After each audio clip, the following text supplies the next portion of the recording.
사람들은 힘들 때 누군가 내 이야기를 들어주는 것만으로도 그 순간 위로를 받기도 하고 다시 일어날 힘을 얻기도 하죠.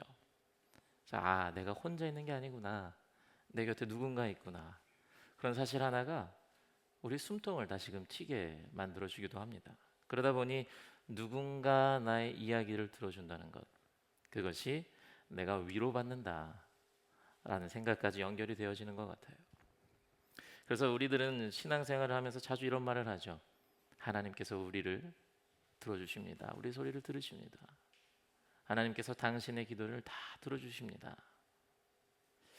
위로가 필요한 많은 현대인들에게 누군가 나의 이야기를 들어주는 것이 큰 힘이 되는데, 하나님께서 나의 소리와 나의 신음소리에 귀 기울여 주신다니, 이것은 믿는 자들에게 굉장히 큰 힘으로 다가옵니다. 그런데 가만히 생각해 보면 이 말이 언제나 쉽게 위로가 되는 것 같지는 않아요. 왜냐하면 정말 힘든 일을 겪고 있는 사람에게는 오히려 이런 질문이 마음속에 올라올 수 있어요. 하나님이 들으시면 뭐가 달라지는데? 듣고 계시는데 왜 아직도 내가 이 자리에 있는 건가? 하나님이 다 듣고 계신다면서 왜 나는 여전히 광야에 있는 것 같지? 이 질문은 믿음이 없어서 나오는 질문은 아니에요. 오히려 믿음이 있기 때문에 나오는 질문입니다. 하나님을 믿기에, 하나님이 살아계심을 내가 알고 있기에 분명히 나의 소리를 하나님께서 들으실 거다라는 확신은 있습니다. 그런데 나의 힘듦과 어려움이 쉽사리 사그러지지 않다 보니 왜 여전히 어떠한 삶에는 물이 떨어지고 길이 보이지 않고 울음이 멈추지 않는가 하는 질문이 나올 수밖에 없거든요. 우리 주변에도 조금만 둘러보면 그런 어려움을 겪고 있는 믿음의 동역자들을 어렵지 않게 찾을 수 있습니다. 저만 해도 그래요. 정말 열심히 기도하며 목회하시는 목사님이신데요, 시간이 지날수록 더 큰 우울과 어려움에 시달리곤 합니다. 약속해 주신 것을 믿고 오랫동안 기다리며 기도했는데도 아직도 그 기도가 이루어지지 않는 성도님들, 이 밖에도 우리들의 음성을 들으시는 하나님께서 다 들으시면서 왜 아무것도 해주지 않으시느냐 하는 그런 믿음의 고민이 담긴 질문을 해결하지 못한 채 신앙생활 하시는 분들을 어렵지 않게 만나곤 합니다. 그래서 우리는 그런 분들을 만날 때 어떻게 위로해야 될지 난감할 때가 많아요. 그렇지만 그럼에도 불구하고 우리들은 여전히 말할 수밖에 없어요. 하나님께서 듣고 계십니다.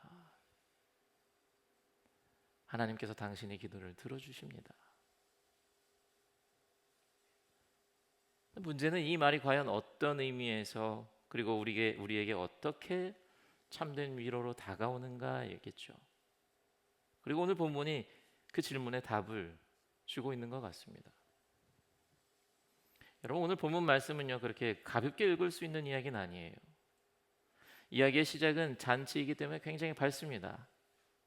아브라함과 사라의 아들인 이삭이 이제 젖을 뗐어요. 그러니까 약속으로 받은 그 아들이 너무 잘 자라고 있다는 것을 이제 함께 기쁨으로 나누고자 잔치를 벌였습니다. 그런데 그 기쁨의 자리 뒤편에서 누구도 생각하지 못한 비극이 일어나죠. 그 비극은 아브라함의 집에서 함께 살고 있던 하갈과 이스마엘이 쫓겨나는 거예요. 그러니까 사라는 이삭이 태어난 뒤에 이스마엘을 보면서 불안을 품고 있었던 것 같아요. 그러니까 하갈의 아들인 이스마엘이 자신의 아들인 이삭과 나중에 아버지의 유산을 똑같이 나눠받는 것, 그게 너무 싫었는데 그것에 대한 불안을 갖고 있었던 거예요. 그래서 그 결과 사라는 아브라함한테 부탁을 하죠. 이스마엘을 쫓아내달라고, 하갈을 쫓아내달라고. 그러니까 아브라함은 이스라엘도 자신의 아들이잖아요. 그 말을 들었을 때 고민했습니다. 많이 괴로워해요.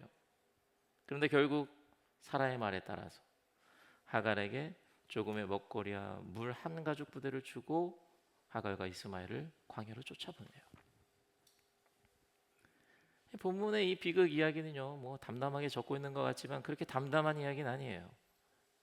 하갈과 이스마엘이 집을 떠나는 것은요, 단순한 이사도 아니고 잠시 떨어져 있는 것도 아니고 생존의 위협을 등에 짊어진 채 광야로 떠나가는 거거든요. 왜냐하면 하갈은 지금 갈 곳이 없어요. 그리고 남자가 없는 여자와 사내아이가 광야를 떠돈다? 이것은 무슨 일이 언제 일어나도 하나도 이상하지 않는 상황이거든요. 게다가 광야에서 그들의 시간은요 너무나도 참혹합니다. 집을 나온 지 얼마 되지 않아 먹거리와 마실 물이 다 떨어져요. 하갈은 그 아이를 조금이라도 그늘 있는 덤불에 넣어요. 그리고 차마 죽어가는 아이를 볼 수 없어서 멀리 떨어져 울기만 합니다. 그리고 바로 그 자리에서 성경은 한 문장을 들려줍니다. 하나님은 그 아이가 우는 소리를 들으셨다라고 이야기해요.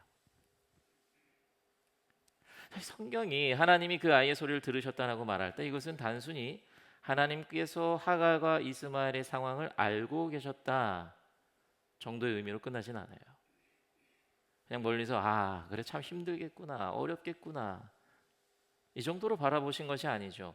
성경에서 하나님이 들으신다고 할 때 그 말은 하나님께서 그들을 외면하지 않으시고 그들의 고통에 귀를 기울이셨고 그리고 그 들으심이 하나님의 응답으로 이어졌다는 뜻이 됩니다.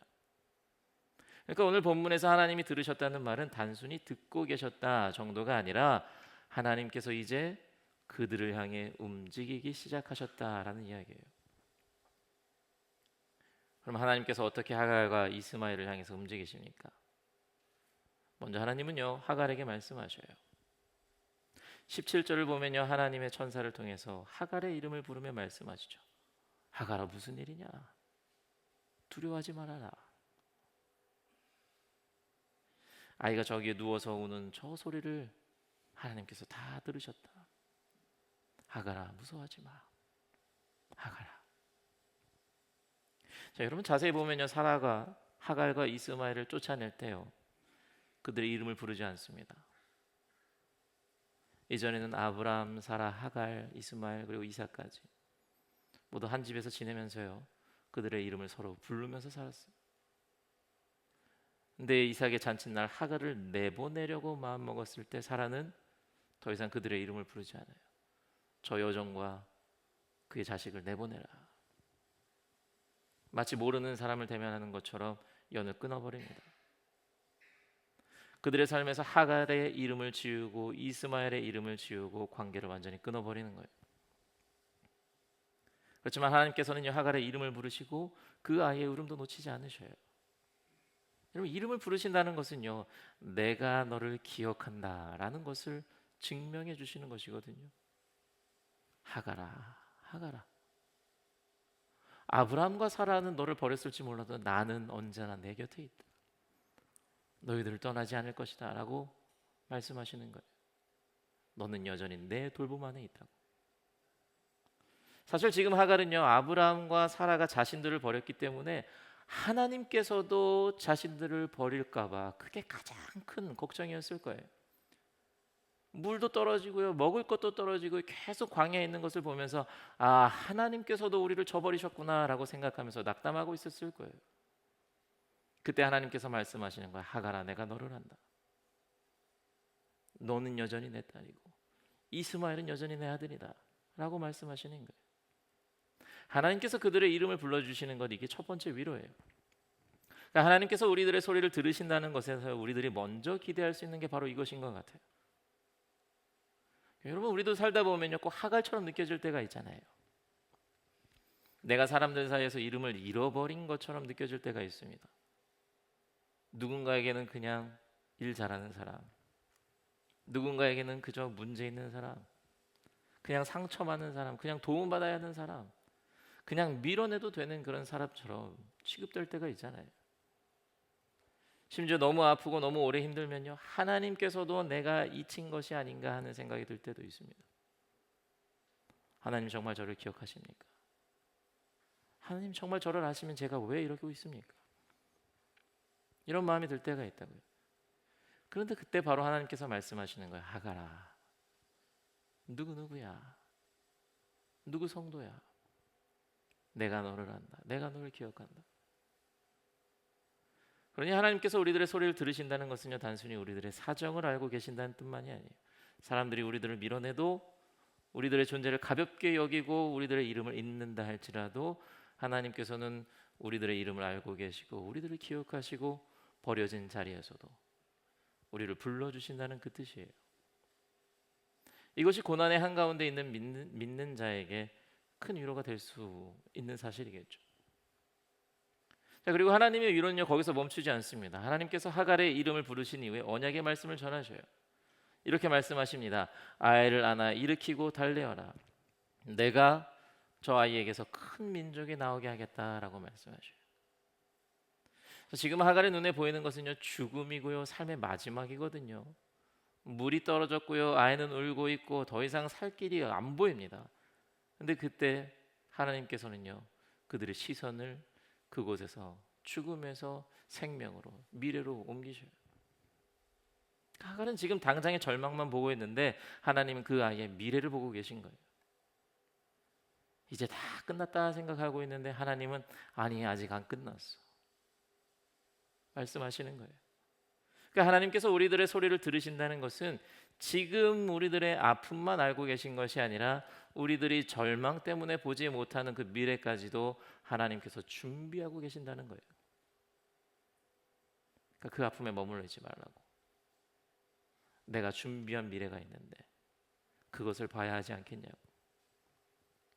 그러니까 이것이 믿음의 사람에게 주신 하나님의 또 다른 위로가 될 수 있겠죠. 그래서 하나님께서 우리들의 소리를 들으신다는 것은 하나님께서 우리들의 미래를 준비하고 계신다는 것으로도 이해할 수 있어요. 그러다 보니 하나님께서 우리의 소리를 들으신다는 말씀에 위로를 받을 수 있는 사람들은요 비록 오늘이 힘들어도 완전히 무너지진 않아요. 왜냐하면 지금의 어둠이 마지막이 아니라는 사실을 알기 때문이죠. 자, 그리고 한 가지 더 하나님께서 하갈과 이스마엘을 향해서 움직이시고 일하시는 모습은요 19절을 통해서 알 수 있습니다. 이렇게 이야기합니다. 하나님이 하갈의 눈을 밝히시니 하갈이 샘을 발견하고 가서 가죽 부대에 물을 담아서 아이에게 먹였다. 자, 하나님께서 그들의 소리를 듣고요 하갈에게 해주신 또 다른 일은 하갈의 눈을 밝혀주신 거예요. 자, 물이 떨어지고 죽음의 문턱에서 아무것도 보지 못하고 있는 하갈의 눈을 뜨게 하셔서 발견하지 못했던 우물을, 샘을 발견하게 하셔요. 이제 가죽 부대에 물을 채울 수 있습니다. 이제 목마름이 해결돼요. 그러니까 죽을 것만 같았던 고비를 넘겨주십니다. 그러니까 하나님께서는 하갈과 이스마엘이 광야에서 살 길을 열어주셔요. 그리고 20절에서는요 또 하나의 은혜의 말씀이 등장하죠. 아이가 자라는 동안에 하나님이 그 아이와 늘 함께 계시면서 돌보셨다라고 이야기합니다. 자, 이것이 하나님께서 하갈과 이스마엘의 소리를 들으신 이후 그들을 향해 움직이셨던 하나님의 위로들이었어요.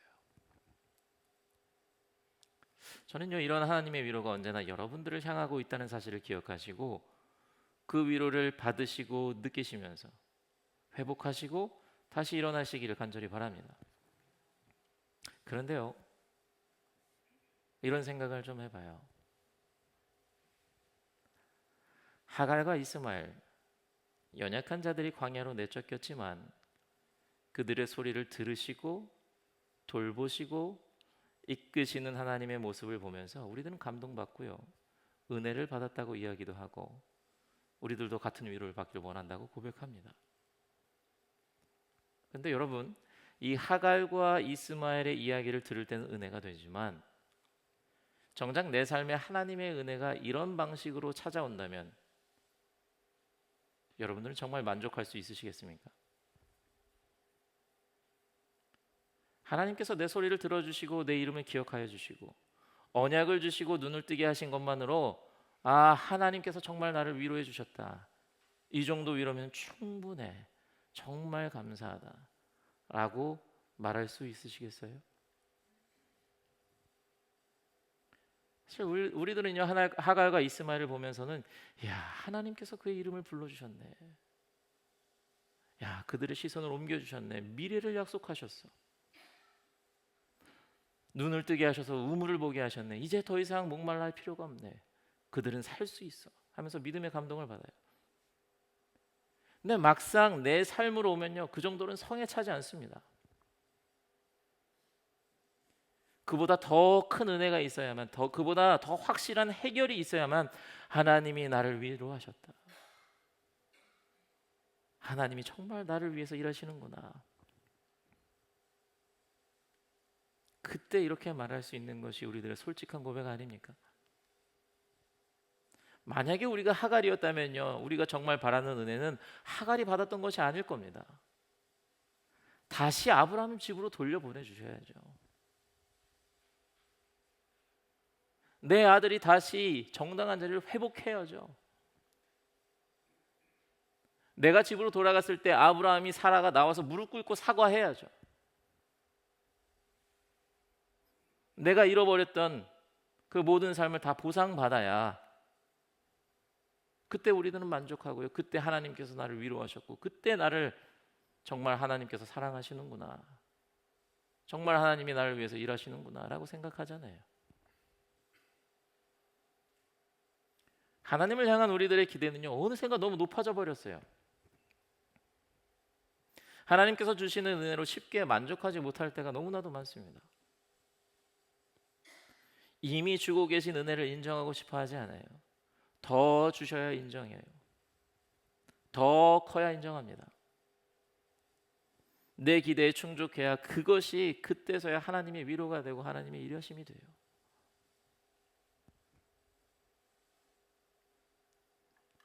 근데 여러분, 하나님께서 우리들의 소리를 들으시는 것은요, 하나님께서 우리들을 위로하시고 우리들을 위해 일하시는 것은 생각보다 자주 우리가 원하고 바라는 대로 이루어지지 않습니다.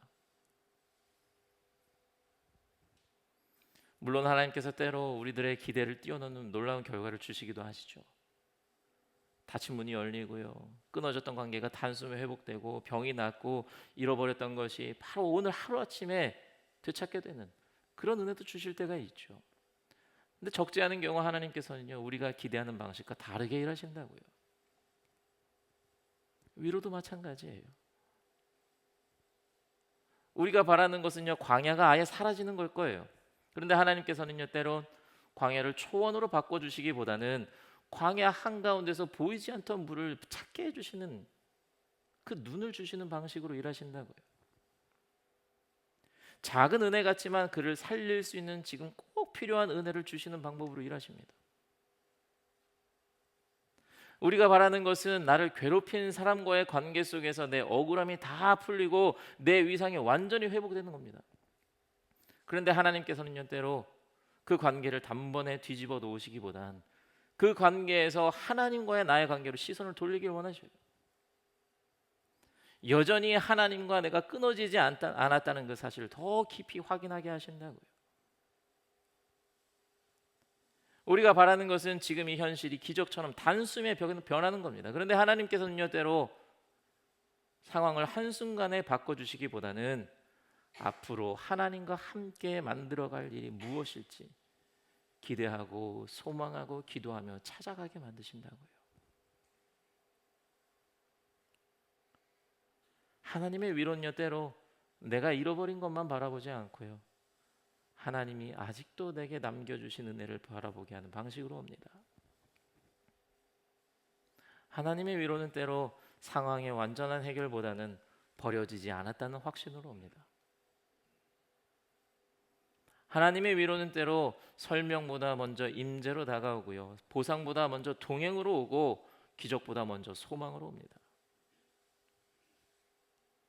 더 쉽게 이야기하면요, 하나님의 위로는요, 내가 힘들고 지칠 때 하나님과 관계에서 내가 누구인지 다시 생각하게 하고, 그러나 하나님과 내가 앞으로 어떤 소망을 가져야 할지 고민하게 하시고, 그 상황 속에서도 내게 주시는 그 은혜들을 기억하게 하시고 찾게 하셔서 그 은혜를 발판 삼아 다시 일어나게 하시는 것. 그게 하나님께서 우리들의 소리를 듣고 우리를 위해 일하시고 위로하시는 방법이에요. 그리고 한 발 더 나아가 이런 하나님의 위로를 통해서 하나님께서 우리와 함께 하신다는 그것을 깨닫는 것까지, 그것이 하나님께서 우리들에게 바라시는 그의 위로의 결과입니다. 그래서 저는 이러한 하나님의 위로를 우리 모두가 받기를 간절히 소원합니다. 여러분 기억하세요. 하나님께서는요, 여러분들의 소리를 들으셔요. 하나님께서 우리들의 소리를 들으시는 것을 기억하시고, 하나님께서 우리들에게 주신 그 위로를 온전히 그 위로만 받으셨으면 좋겠어요.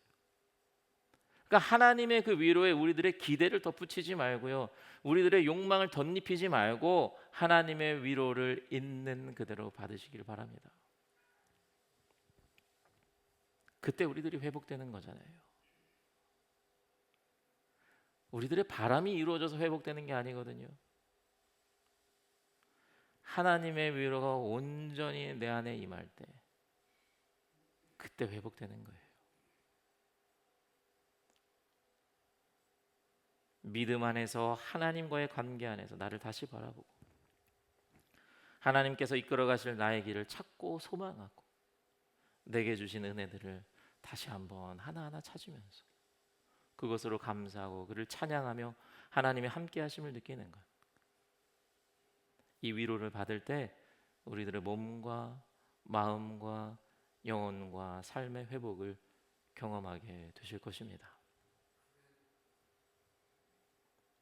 혹시 오늘 이 자리에 여전히 광야 한복판에 있다고 느끼시는 분이 계실지도 모르겠어요. 물이 떨어진 것 같고 길이 끊긴 것 같고 기도는 하고 있지만 하나님마저 멀게 느껴지시는 것처럼 그런 느낌을 받는 분들이 계실지도 모르겠어요.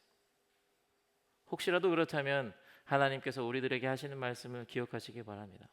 광야가 있다고 해서, 광야에 있다고 해서 버려진 것이 아니라고, 울고 있다고 해서 끝난 것이 아니라고, 보이지 않는다고 해서 하나님이 일하지 않으시는 것이라고, 일하는 것이 아닌 것이 아니라고 말씀하신다고요. 하나님은 오늘도 우리들의 소리를 들으십니다. 그리고 들으시는 것으로 끝나지 않으십니다. 이름을 불러주시고 미래를 준비하시고 눈을 열어주십니다. 사랑하는 성도 여러분, 하나님은요 분명 여러분들의 소리를 들으십니다. 하나님은 우리들을 기억하고 계십니다. 하나님은 우리들의 미래도 준비하고 계셔요. 하나님은 광야 한가운데서도요 우리들을 살게 하시는 그 은혜를 주고 계십니다. 이 사실을 기억하시면서요 하나님의 위로를 하나님께서 주시는 방법으로 온전히 받으시고 회복하시기 바랍니다. 그리고 더 나아가서요 그 위로를 나 혼자 받는 것이 아니라 이웃들에게도 전하며 사는 우리가 됐으면 좋겠습니다. 하나님께서 당신의 소리를 들으십니다. 하나님께서 당신을 기억하고 계십니다. 하나님께서 당신의 미래를 준비하고 계십니다. 하나님께서 지금 당신에게 필요한 은혜를 주고 계십니다. 눈을 떠서 살펴보시기 바랍니다. 위로가 우리와 우리 이웃들에게 전해졌으면 좋겠어요. 그래서 하나님께서 주시는 은혜와 또 기쁨과 평안을 나는 물론 우리 이웃들과 함께 마음껏 누리시는 우리 사랑하는 뉴욕 한인교회 성도님들이 되시기를 주님의 이름으로 간절히 축원합니다. 아멘.